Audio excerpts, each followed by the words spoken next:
Listen, family, I have to be honest with you. This is probably going to be a sensitive topic for some and a real life topic for others. See, the role of project management can be rewarding, yet it can also be challenging.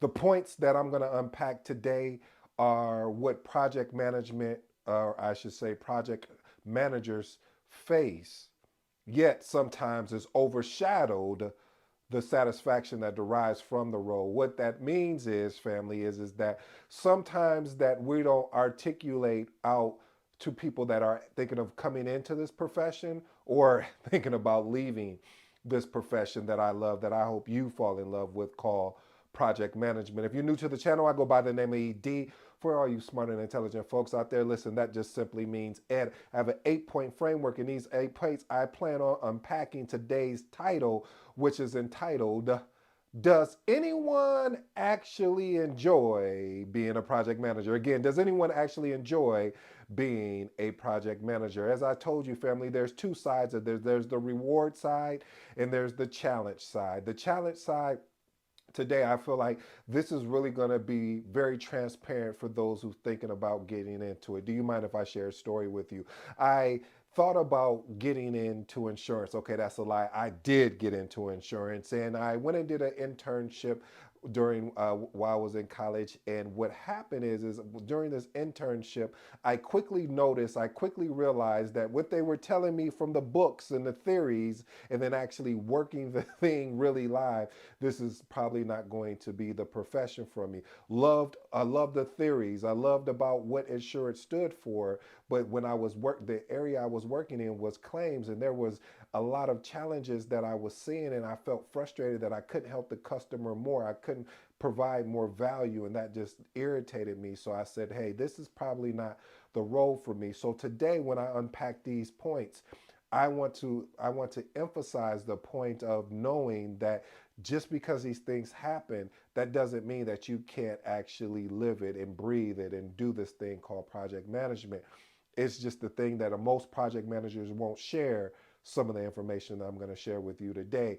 But here's the caveat: this is how we attack it. We have strategies in place, or what I like to call actionable steps, in which we can address these things. Point number one: feeling underappreciated. Listen, project managers may feel that their contributions are overlooked, misjudged, no, overlooked, especially in successful completion of projects.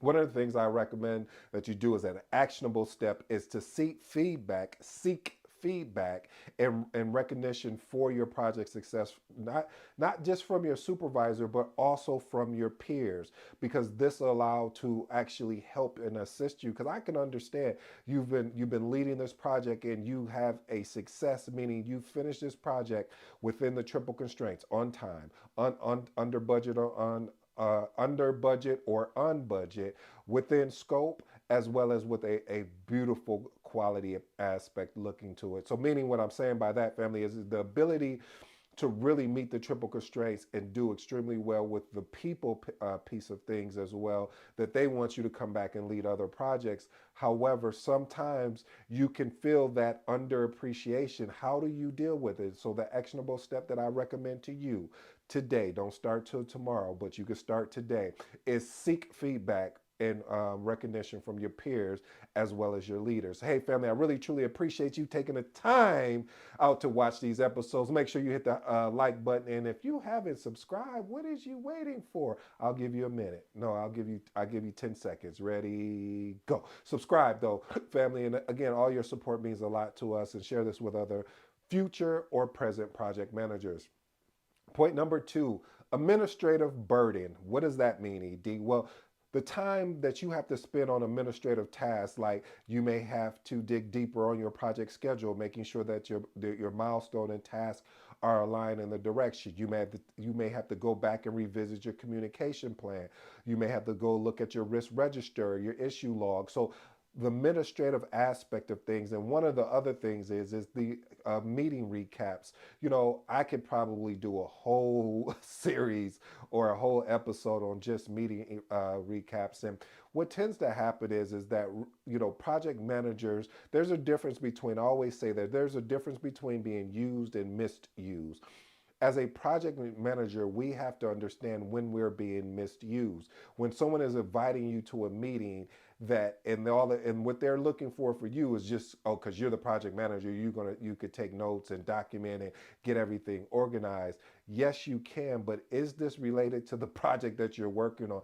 I've been pulled in projects that is not even my project, and you find yourself like, why am I taking the notes, or why am I doing that's a whole nother rant that I can go down. But the importance of it is, though, family, is when you are with the administrative burden, you have to understand the ability to streamline your administrative processes and using automation. I'll slow that down again. Using automation tools where possible, because if not, you will eventually get burned out from the administration aspect of things. Point number three, where I see a lot of project managers, new, existing people that have been in this project management game for a long time, is the difficulty in engaging stakeholders. Stakeholders is your bread and butter. Stakeholders are the ones that are really going to make or break your project. I wish I could give it to you something more lighter, something more easier to digest, but this is the truth. When you have difficult stakeholders, you will find yourself in a uphill battle. But how you address that is, we're going to look at a strategy. Developing a communication plan tailored. The word tailored meaning basically customized to each stakeholder's preferences and needs. I know that's a lot of work. I know I'm asking more of you, but you didn't sign up just to be average.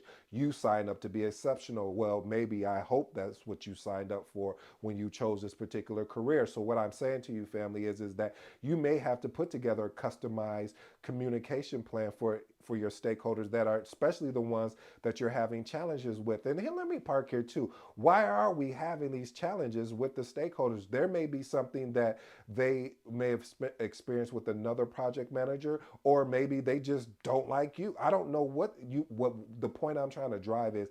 You have to get to the root. I've dealt with difficult stakeholders, and I'm gonna be honest with you. I don't like it. It's frustrating. It's irritating, because it's like, we're all here to do a job. Why are you making the job? Why are you making the project harder than it has to be? What do you need, or do we just need to get rid of you? I've gotten rid of stakeholders if they became to a point where it's been unmanageable, meaning unmanageable as far as they are taking away the spotlight and the direction on the team is going. That's when I take it personally, because now you're messing with the team at a point of you're getting them distracted. When you get the team distracted, now everybody's all over the place, and it looks bad on you as the leader of that. So what I recommend, again, is developing a communication plan that's tailored around each stakeholder preferences, scheduling regular updates, and utilizing persuasive communication techniques to emphasize the importance of their input. What does that look like? Because I know people are like, what do you mean persuasive communication techniques? One of the things that I do is, when there's a problem that we need to solve collectively, that we need to solve, I don't go in my silo, and meaning go by myself to go and solve it. I come to the team and say, hey team, we have this problem. I'm going to go around the room, and I want to get feedback of how everyone think we should solve this problem. I collect all of that feedback. Once we get that feedback, and then we say, hey, let's vote on what are the top 3 or the top 4 item ways to solve this problem. Now people are getting involved. Now people now, as they say, they have skin in the game, and meaning that now that they're more interested in solving the problem, because this is what they said that they wanted to use to solve the problem. So family, we have to understand of getting our stakeholders more involved. Point number 4, there's a risk of burnout. What does that mean? Sometimes when you work high pressure, or you work in a high pressure environment, and you're working a high pressure type project with constant deadlines, it can lead to you getting burnt out. How do you ensure, if you work in these environments, that you still continue to keep moving forward? I recommend being able to implement regular self assessments. Check in with yourself. Simple. Check in. Hey, how am I feeling today? Am I feeling, also when I get to that point as well, here's one of the things I do. I go for a walk, whether it's a walk on a treadmill, whether it's a walk around the neighborhood, whether it's a walk in nature, a walk. Because to me, again, this is what I use, not saying that's what you have to do. You need to experiment. What happened? You should be able to learn yourself when you're getting into a stressed out environment like that, or you're stressed out. What could I use to help me along the journey? Meditation is another good thing. Maybe you like journaling. I'm throwing some ideas out there, family, because this is not a one size fit all. I don't want us to get caught up in that. I want you to go out there and experiment to see what works. Point number 5, constant pressure to perform. You may be, again, going back to what I talked about the earlier point about the risk of burnout. You may be in an environment that the expectation to meet project goals and under budget within time constraints, basically meeting the triple constraints. There can be relentless pressure on that. So you have to understand. Here's a tip: being able to celebrate small wins and learn from each project to build the necessary confidence and resilience. Those are really going to be your foundation. Having the confidence, yet still having being resilient in these types of things. Here's an actionable step that I recommend as well: is being able to set personnel and project goals that are challenging, yet you have an opportunity to reach them. I don't want to say that yet are achievable, but you have an opportunity. And when you have that opportunity, now you're breaking that limited belief that we've talked about here before. Point number 6, uncertainty and flexibility in demands. you know One of the things I've noticed as with project managers, they must often navigate the changes in scope, which really now this means is a change in direction. This can be challenging if you don't have a project manager that has a growth mindset or is willing to be adaptable, as well as the stakeholders that project manager is leading. If they're like, well, no, we've always done it that way. Now you have a battle that you have to put out, or a fire to put out, to say, well, understood, we've always done it that way, but look at those results and look at potential what we can achieve over here. So we must be willing, when we get that type of feedback, when people say, well, we've always done it this way, to be able to have the courage to change that mindset and say, hey, we're taking a different route. Let's go ahead and experiment to see if this will work. And also, what you could do to add on that is develop strategies for managing change and uncertainty within projects. Get a buy-in from the team, like I talked about earlier. Get their feedback. Say, like I told you about, if there's a problem, and you get all of the team to give solutions to that problem. Do the same thing with the uncertainty piece. Hey guys, how would you guys like us to, if uncertainty comes up, or if we have to be flexible, let's talk about from the communication aspect. How would you guys like for us to how would you like that communication to be sent to everybody, or for everybody to get on the same page?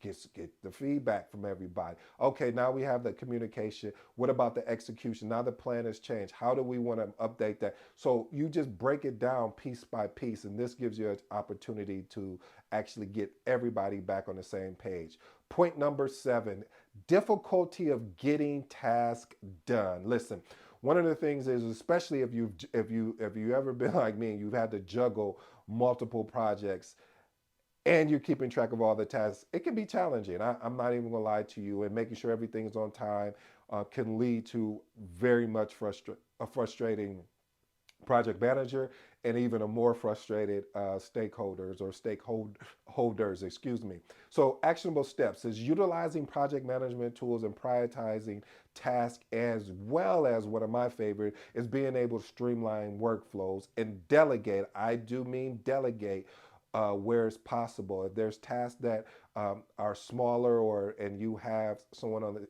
delegate, please, because if you don't, and you try to take on the Superman complex, or try to believe you can do it all on yourself, you will eventually burn yourself out. Let's move on to point number 8. Point number 8, that as a project manager, is it really worth being in this thing that I love, that you love, that I hope that you love, called project management? Frequent crisis management. What does that look like? You may see unforeseen issues and emergencies that could be draining, and reduce job satisfaction. There may be something that comes up around the schedule. You had a resource that made a commitment to execute, and then they leave the organization, and now there's no one to backfill them. So now you're trying to put all these pieces together from people that may be able to assist with people just trying to figure it out, and it can be challenging, family. So what I recommend as a tip is regular review of project schedules, project plans, and just basically having something in place to potentially look at for any unforeseen issues. So you should always be thinking forward thinking. And like what I always say, always using a windshield approach to when you're leading these projects, but also keeping a rear view mirror to be able to look back and see what you've come through in previous and even your current project.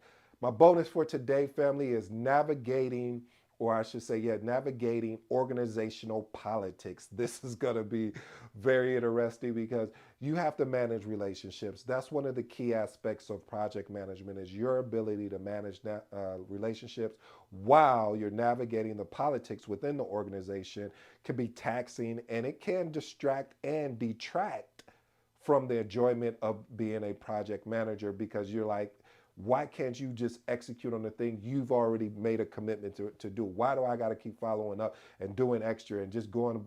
It's just part of the job. And when you get a great team, you won't have to do those things. But in the meantime, in between time, this is what it calls. So remain neutral, stay focused on project objective, use your understanding of the organizational dynamics to anticipate and mitigate any potential issues. Listen, family, I want to be upfront again and honest with you. If you stayed this long, I'm going to give you, here are my closing remarks. Does anyone actually enjoy being a project manager? I do. I enjoy being it very much. But with any profession, there's going to be some ups and downs. With any profession, there are going to be some challenges that we have that we may not have been prepared for. But you have to understand when you step into a career, you are stepping into something where you're saying, I'm willing to be obsessed with this career. I'm willing to be able to be stretched in this career and be uncomfortable. And if you're not, then maybe this is not the career for you. You may need to do something else. And like I shared with you about insurance, I thought for sure, yep, I'm going to insurance. And I started looking at the pockets of insurance. And the first place I started with was claims. And I realized quickly this may not be for me. And I was able uh, to take that stance and do it. And maybe you think project management is not for you, and then you go do something else, and then you realize maybe I didn't give project management enough chance. So you have to figure that out and along in your journey because sometimes we can get caught up in the destination of getting certified, can get caught up in the destination of actually finally transitioning from a project coordinator to a project manager, or even just becoming a project coordinator. But we don't understand this is when you get in this thing called project management, this is a journey. This is not a destination, meaning that you're going to have to continually to get better as things change. And the only thing I ask of you is to get 1% better. Until next time, this has been your boy ED, and I'm out.